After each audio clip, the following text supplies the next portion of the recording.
कहिया के दुश्मन तोहर बेलिया के मामी कलिया की हमें मान गे शादी करा के हमरा दे जबी ससुर आबा बने भी हमारा वीरानी गे।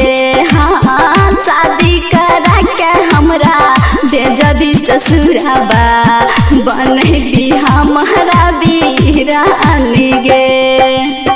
कहियो के दुश्मन नहीं चाही गए बेटी कलहे नहीं कोनो अपमान गे।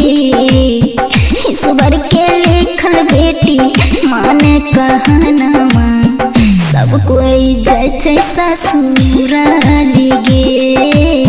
विदना के लिखल बेटी माने कहनामा सब कोई जैसे ससुराल गे।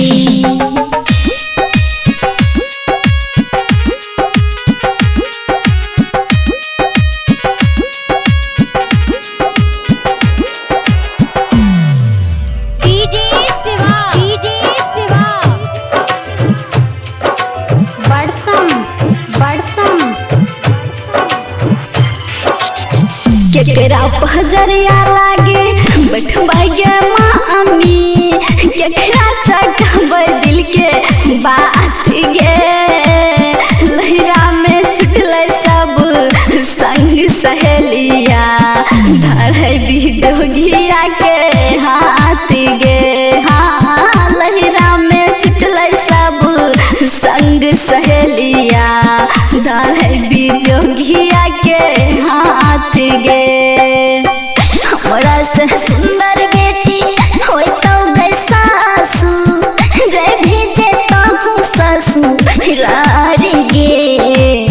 सासू पजरिया लगी बैठी है गई बेटी कतनों से कही है दिल की बात गे। सासू पजरिया लगी बैठी है गई बेटी कतनों से करी है दिल के बात गे।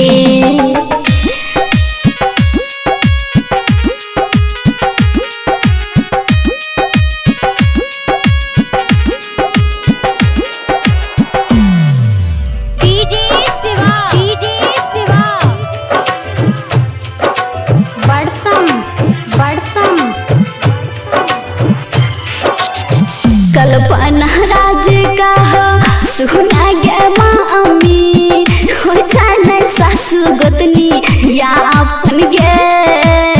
मन से जदी है मम्मी हमारो यशीश आबा जाइयो हमें ससुराल गे। हाँ मन से जदी है मम्मी हमारो यशीश आबा जाइयो हमें ससुराल गे।